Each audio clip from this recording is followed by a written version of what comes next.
हरे कृष्णा, राधे राधे। वैशाख का पावन महीना चल रहा है। इस महीने में किए गए किसी भी कर्म का फल हमें बहुत अधिक होके मिलता है। अच्छे कर्म करते हैं उसका फल भी हमें अधिक होके मिलता है, बुरे कर्म का फल भी हमें अधिक होके मिलता है। अब आज इस वीडियो में आपको वैशाख मास में शुक्ल पक्ष में आने वाले तीज त्योहारों के विषय में बताती हूँ। साथ ही चर्चा करेंगे उन साधकों के लिए जिन्होंने अभी तक वैशाख मास में स्नान, व्रत या कोई भी नियम भी नहीं लिया है। क्या अभी भी पुण्य अर्जन करने के लिए वो कुछ कर सकते हैं? इसी के साथ मैं आपको बताऊंगी मोहिनी एकादशी कब की है। मोहिनी एकादशी वैशाख मास के शुक्ल पक्ष की एकादशी है और महाफलकारी है। बहुत सारी जानकारी मिलेगी, इसलिए प्लीज वीडियो लास्ट तक देखना। चर्चा शुरू करते हैं। सबसे पहले चर्चा मधुसूदन माधव मास या वैशाख मास के शुक्ल पक्ष की एकादशी का, जिसका नाम मोहिनी है, उसकी करते हैं। ठीक है। मोहिनी एकादशी बहुत ज्यादा शुद्ध और पवित्र है। महर्षि वशिष्ठ जी ने श्री रामचंद्र जी को इस व्रत की कथा सुनाई थी। इसका व्रत रखने से व्रतधारी के सभी पापों का अंत होता है और मन की सभी इच्छाएं पूरी होती है। इस बार वैशाख मास के शुक्ल पक्ष की एकादशी 1 मई दिन सोमवार 2023 को पड़ रही है। सोमवार का दिन होने से बहुत ही शुभ संयोग बन रहा है। भगवान शिव के साथ भगवान विष्णु की पूजा का महत्व और अधिक बढ़ जाएगा। इस एकादशी के दिन भगवान विष्णु ने मोहिनी अवतार धारण किया था, इसलिए इसे मोहिनी एकादशी के नाम से जाना जाता है। अब मैं आपको थोड़ा सा तिथि का समय बता देती हूँ। मोहिनी एकादशी तिथि शुरू हो रही है 30 अप्रैल को 20:28 बजे, मतलब शाम को 8:28 PM पे। मोहिनी एकादशी तिथि समाप्त हो रही है 1 मई को 22:09 बजे, मतलब शाम को 10:09 PM पे। इस तरह सूर्योदय में पूरे दिन की शुभ संयोगों के साथ एकादशी व्रत का पालन 1 मई को किया जाएगा। देखो, अब की बार बहुत शुभ संयोग बन रहे हैं। पंचांग में एक और चीज आपको बताती हूँ। इस साल 2023 पर मोहिनी एकादशी वाले दिन भद्रा का साया रहेगा। पंचांग में बताया गया है कि मोहिनी एकादशी व्रत के दिन भद्रा का साया रहेगा। पर भद्रा है ना, शुभ कामों भद्रा के समय में शुभ काम नहीं करने चाहिए, पूजा पाठ हम कर सकते हैं। इस दिन सुबह 9:22 से रात को 10:09 तक भद्रा काल रहेगा। इस समय में कोई भी शुभ काम नहीं करना।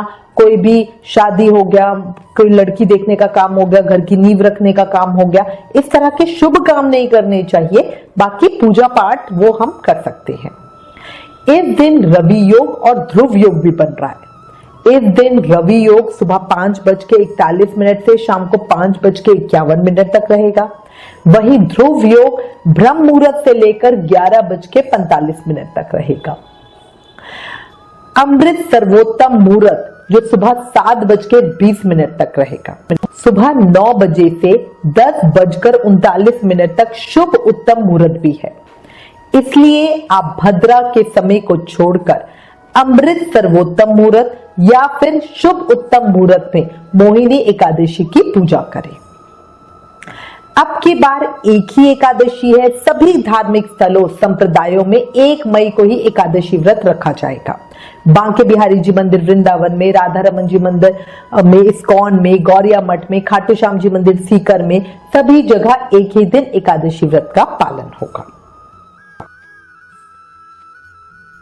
अब मैं आपको मोहिनी एकादशी व्रत का पारण समय यानी व्रत खोलने का समय बताती हूँ। मोहिनी एकादशी व्रत हम अगले दिन 2 मई दिन मंगलवार को सुबह 5:40 AM से 8:10 AM के बीच खोलेंगे। पारण तिथि के दिन द्वादशी समाप्त होने का जो समय है, द्वादशी तिथि समाप्त होने का जो समय है वो 23:17 बजे, मतलब रात को 11:17 PM है। देखिए, अब हमने मोहिनी एकादशी की जो महाफलकारी है उसकी चर्चा तो कर ली। अब मैं आपको वैशाख मास के अंतिम 5 दिनों के स्नान व्रत की चर्चा शुरू करते हैं। देखो, वैशाख मास भगवान विष्णु का प्रिय महीना है, सबको पता है। इसे भगवान ने स्वयं अपना नाम दिया है और इसीलिए वैशाख मास को माधव मास या मधुसूदन मास भी कहते हैं। ये कार्तिक और माघ से भी ज्यादा पवित्र और फलदायी है। वैशाख महीने की सबसे अच्छी क्वालिटी ये है कि वैशाख का महीना हमारी अभी की इच्छाओं को तुरंत पूरा करता है और बाद में हमें मोक्ष देता है, स्वर्ग का अधिकारी बनाता है। इस महीने में भक्त स्नान, दान और व्रत नियम लेते हैं। वैशाख स्नान व्रत का समापन वैशाख पूर्णिमा को किया जाता है। अच्छा, कुछ लोग ऐसे भी हैं जिन्होंने पूरे महीने का नियम नहीं लिया, वो अभी भी कुछ कर सकते हैं। उन्हें अंतिम 5 दिन वैशाख एकादशी से वैशाख पूर्णिमा तक स्नान का, दान का, व्रत का कुछ ना कुछ नियम जरूर लेना चाहिए। वैशाख के शुक्ल पक्ष त्रयोदशी से लेकर पूर्णिमा तक की जो तिथियां है ना, इनको पुष्करणी तिथि कहा गया है। इनमें स्नान, दान, पुण्य करने से पूरे महीने के स्नान दान का फल हमें मिल जाता है। पूर्व काल में वैशाख मास के एकादशी तिथि को अमृत प्रकट हुआ था। द्वादशी को भगवान विष्णु ने उसकी रक्षा की। त्रयोदशी को श्रीहरि ने देवताओं को वो उस अमृत का सुधापान कराया और चतुर्दशी को दैत्यों का संहार किया और वैशाख की पूर्णिमा के दिन ही समस्त देवताओं को उनका साम्राज्य वापस मिल गया। इसलिए देवताओं ने प्रसन्न होकर इन 3 तिथियों को वर दिया था। वैशाख मास की ये 3 शुभ तिथियां किसी भी इंसान के जीवन में जितने भी पाप होते हैं उन सबको खत्म करने की शक्ति रखती है, सब प्रकार के सुख प्रदान करने वाली होती है। देखो, अब ये बात पता चल गई कि वैशाख के इन अंतिम 5 दिनों में हम कर सकते हैं। मैं आपको इन अंतिम 5 तिथियों का महत्व भी बता देती हूँ। वैशाख एकादशी देखो वैसे ही अपने आप में महाफलकारी और महापुण्यदायी है, ठीक है ना। एकादशी वैसे ही शुभ होती है और वैशाख की तो और भी ज्यादा है। वैशाख शुक्ल द्वादशी बहुत चमत्कारी है। सिर्फ एक वैशाख शुक्ल द्वादशी का पुण्य मिलने से एक महापापी कुतिया अपने सभी पापों से मुक्त होकर एक सुंदर अप्सरा उर्वशी बनी। आपने उर्वशी के बारे में सुना ही होगा, अप्सरा उर्वशी। वैशाख त्रयोदशी, चतुर्दशी और पूर्णिमा का जो स्नान है वो पूरे वैशाख मास स्नान का फल और गीता का पाठ उस दिन करने से अश्वमेध यज्ञ का फल देता है। वैशाख चतुर्दशी को नरसिंह जयंती भी होती है। पूर्णिमा तिथि पर बुद्ध पूर्णिमा और क्रूम जयंती होती है। इस तरह आप देख लो, हर एक दिन का अपना महत्व है और हर एक दिन बहुत ज्यादा पुण्य देने वाला है। ऐसे में अगर आप अंतिम 5 दिनों का ही व्रत कर लेते हो तो पूरे महीने व्रत का फल मिलेगा, स्नान कर लेते हो तो पूरे महीने स्नान का फल मिलेगा। इस तरह जो भी साधक अंतिम 5 दिन स्नान व्रत करते हैं उन्हें वैशाख स्नान व्रत के साथ इन दिनों का प्रताप पुण्य भी मिलेगा। मतलब ये डबल बम्पर हो जाएगा आपके लिए। पूरे वैशाख के महीने का पुण्य मिलेगा और उस तिथि का पुण्य भी मिलेगा। इसलिए साधक अंतिम 5 दिन का स्नान व्रत नियम लेते हैं, या फिर जो 5 दिन का नहीं ले सकते वो 3 दिन तो नदी स्नान का नियम जरूर ही लेते हैं। अगर एकादशी से पूर्णिमा तक सभी दिन नदी में स्नान करा जाए तो उससे उत्तम तो कुछ भी बात नहीं है। पर अगर ये संभव ना हो तो घर में ही गंगा जल डालकर स्नान कर ले। इस साल 2023 में अंतिम 5 दिन का जो स्नान नियम है वो 1 मई दिन सोमवार से शुरू होगा और शुक्रवार 5 मई को हम इसका उद्यापन करेंगे। जिन लोगों ने वैशाख महीने के पूरे महीने स्नान का, व्रत का, दान का या कोई भी और नियम नहीं लिया वो इन 5 दिनों में जरूर से कुछ ना कुछ करें। देखो, बार बार बता रही हूं, चाहे आप व्रत कर लो, स्नान कर लो, कोई नियम ले लो, है ना। वैशाख के इन अंतिम 5 दिनों में भागवत महापुराण पढ़ने या सुनने का बहुत महत्व है। साथ ही विष्णु सहस्त्रनाम का पाठ करना भी बहुत फलकारी होता है। बाकी वैशाख के स्नान नियम वैसे ही रहेंगे जैसे पहले वैशाख स्नान नियम की हमने वीडियो में बताया था, ठीक है। वैशाख स्नान नियम की वीडियोस का लिंक मैंने नीचे डिस्क्रिप्शन में दिया है, पूरी जानकारी आपको मिल जाएगी। देखो, आपको ये पता चल गया है वैशाख के अंतिम 5 दिन बहुत बहुत ज्यादा फलकारी है। आप किसी विशेष कामना पूर्ति के लिए 5 दिनों की अखंड ज्योत भी जगा सकते हो। अगर आप चाहो तो इन 5 दिन वैशाख स्नान व्रत का नियम लेकर फिर उसका पुण्य उद्यापन के समय किसी अपने को या अपने पितरों को संकल्प के साथ दान भी कर सकते हो। इससे उन्हें शांति और मोक्ष मिलेगा और आपको पितृदोष से राहत मिलेगी। इन अंतिम 5 दिनों में अगर साधक स्नान करता है, दान करता है, पूजा करता है ना, व्रत का नियम लेता है, तो वो एक समय भोजन का नियम लेगा जिसमें साधक नमक और एक ही समय खाएगा। अच्छा, अब क्या है, नमक तो एक ही समय खा रहे हैं, पर कई साधक इन 5 दिनों में अन्न का भी त्याग कर देते हैं और ये 5 दिन फलाहार खाते हैं। ये पूरी तरह से साधक की इच्छा, वो किस तरह नियमों का पालन करना चाहता है। वैशाख व्रत नियम में सूर्य अस्त के बाद कुछ नहीं खाने का नियम होता है, पर एकादशी पे जैसा कि हर कोई करता है, शाम की पूजा के बाद फलाहार करता है। इसलिए अगर आपने 5 दिनों का व्रत का नियम लिया है तो एकादशी को दिन में फलादी लेंगे और शाम की पूजा के बाद फलाहार नहीं लेंगे। अगले दिन द्वादशी को सूर्य अस्त से पहले एक समय फलाहार भोजन करेंगे।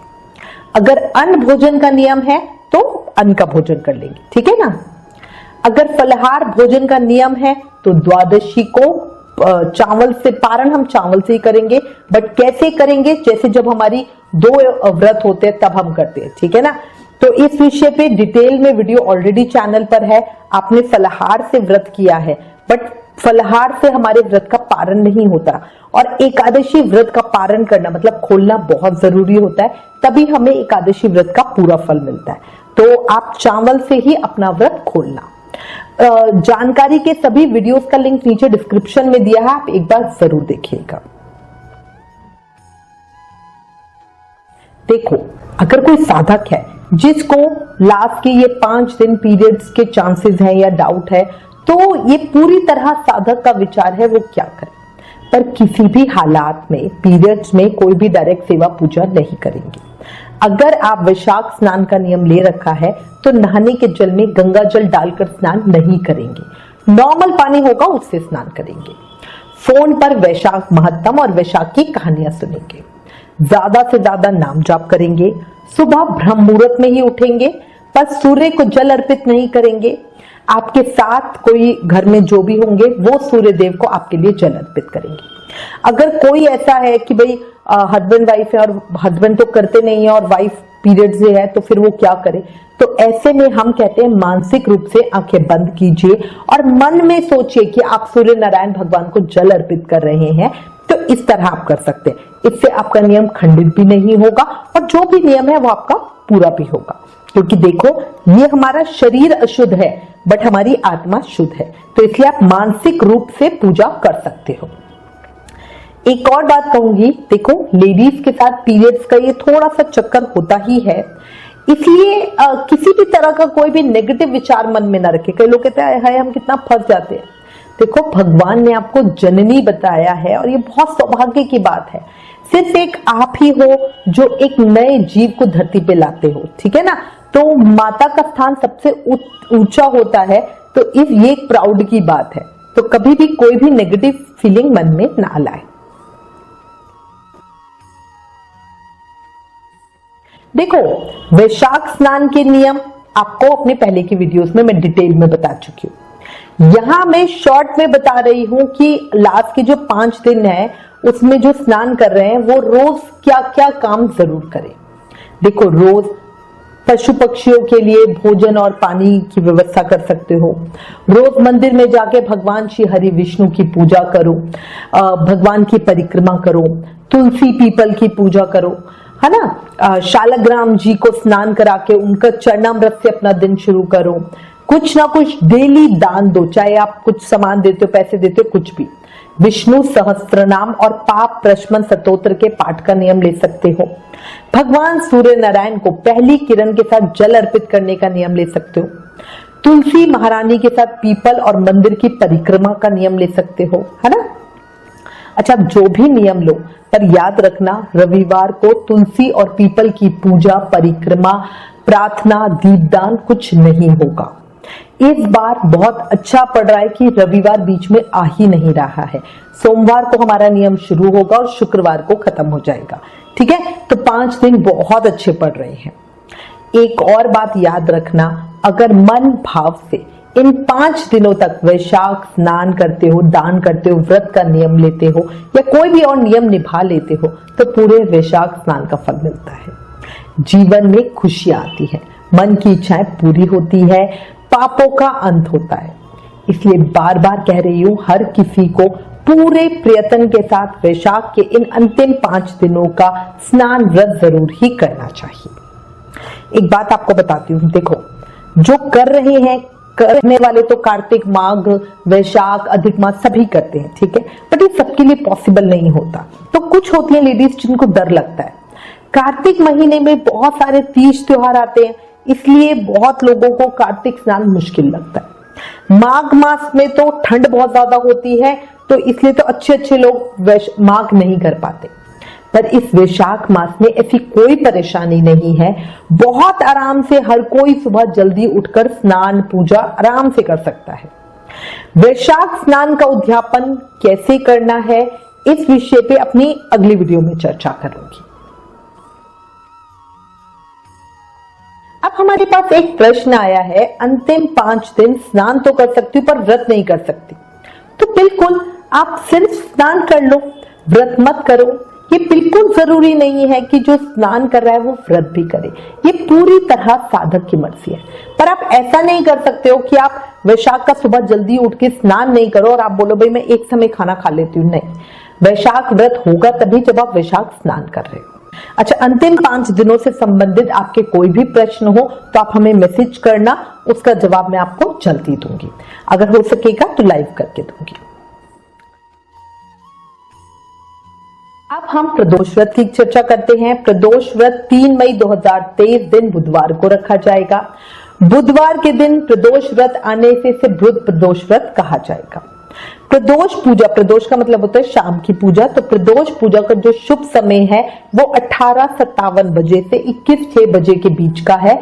मतलब शाम को 6:57 PM से रात को 9:06 PM के बीच का। प्रदोष पूजा का जो ये समय है, इसकी कुल अवधि 2 घंटे 8 मिनट की है। इसी के बीच में पूजा कीजिएगा। देखो, 4 मई दिन वीरवार को नरसिंह जयंती उपवास किया जाएगा, भगवान नरसिंह के प्रकटे दिवस। वैशाख पूर्णिमा का व्रत कब करना है, वैशाख स्नान का उद्यापन कैसे करना है, ये सब जानकारी मैं अपनी आगे आने वाली वीडियो में दूंगी। अगर आपके पास कोई भी प्रश्न है वैशाख पूर्णिमा से रिलेटेड या वैशाख उद्यापन से रिलेटेड, तो अभी हमें कमेंट कर दीजिए, आपके प्रश्न को मैं वीडियो में भी ऐड करूंगी। इसी के साथ मैं उम्मीद करती हूँ इस वीडियो में दी गई जानकारी आपके लिए उपयोगी होगी। इससे रिलेटेड अगर आपके पास कोई भी कमेंट या सजेशन है तो प्लीज हमें लिखिए। ज्ञान बांटने से बढ़ता है, इसलिए इस वीडियो को ज्यादा से ज्यादा शेयर करें। आप हमें फेसबुक और इंस्टाग्राम पे भी जरूर फॉलो करें। एकादशी व्रत का रिमाइंडर अपने फोन पर पाने के लिए हमें एकादशी लिखकर 9821025751 पर व्हाट्सएप मैसेज करें। Please like, share and subscribe. Thank you. Hare Krishna.